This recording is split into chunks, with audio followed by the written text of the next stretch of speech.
Nash. Thank you very much, Madam Deputy Speaker. And I rise to support the member for Goldstein with this motion because, like me, the member for Goldstein grew up in a family-run small business. He knows what it's like to see his parents answer phone calls at all times of the night to put their customers and their staff first before they look after themselves. And my parents and his parents had small businesses, like 2.6 million other small businesses right across Australia, which represent 44% of our workforce. And that's a really important workforce because for a lot of young people in our community, particularly regions like mine, small business employers represent their first shot at a job. It represents their first opportunity to learn processes and teamwork and feedback and resilience and all of the things that you get to learn in a small business that helps set you up for life. But right now, it's never been harder to be a small business person in Australia, and the facts really back this up. MYOB, the accounting business, put out a survey in October, and it showed that energy was the #1 challenge that lots of small business owners, the majority of small business owners, are grappling with, where they've got high costs, unreliability, and this federal government's not doing anything to address that.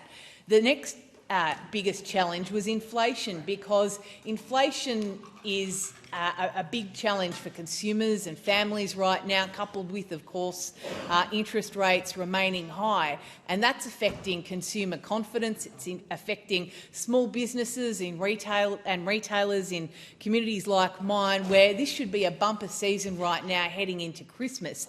And unfortunately, because we've got the economic conditions visited upon us by this federal Labor government, that is impacting small businesses right across Australia.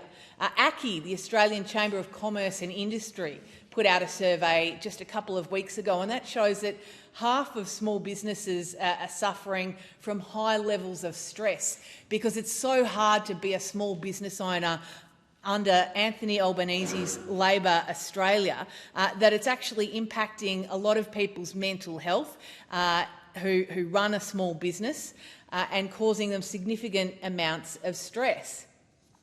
Now, as well as energy and inflation and the economic environment that we're in, red tape is also significant, with 30% of people in this survey worried also that their business might be forced to close over the next 12 months. Now, this government has never met a piece of red tape that it didn't like, and there are many examples that I could cite from to support this, but just to pick one, the recent franchising code of conduct reforms have lumped on a huge amount of unnecessary red tape for small business owners in these latest reforms. Disclosure documents will now have to be printed out. So you're talking about 100 pages worth of red tape just to be printed out and given to prospective franchisees when they're looking at entering into a new business. Now, you don't print out an entire copy of the Corporations Act when delivering a share prospectus, to provide another analogy, but this is just one example of the onerous amount of red tape and regulation that is suffocating many small businesses across Australia.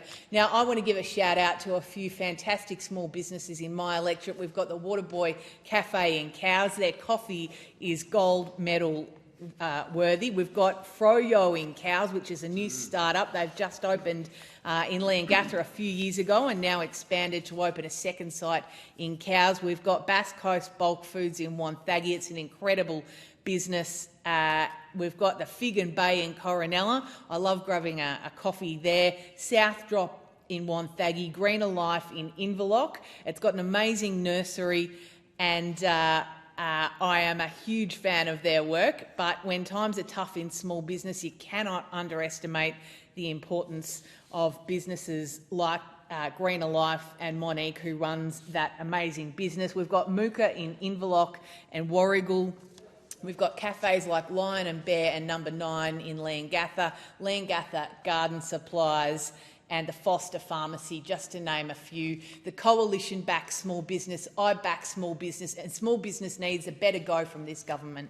Yeah.